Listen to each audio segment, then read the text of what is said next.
আমাদের ভিসা মারানি। একদিন বৃষ্টি ভিজা রাত্রি একটা দুষ্টু লোক তোমার ছাড়িয়ে দিছিল, তুমি ভয়ে গাছে উঠেছিলে। তারপরে আমি তোমার ডাকলাম, দেখলাম একটা কালো কালো বিড়াল গাছেতে নামতেছে।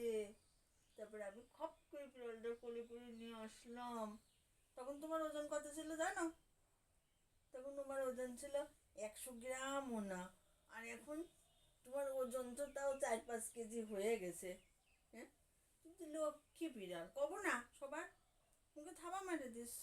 কে শুনুক তোমার কথা?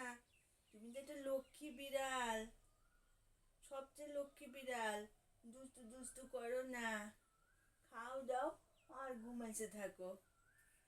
লক্ষ্মী বিড়াল, বিশা বিড়াল লক্ষ্মী। বিশা এসে আমার সব কিছু ভালো হয়েছে। যে মানুষ বলে কালো বিড়াল ভালো না, কিন্তু আমার ভিসা হলো একটা লক্ষ্মী বিড়াল। বিশার মতো লক্ষ্মী বিড়াল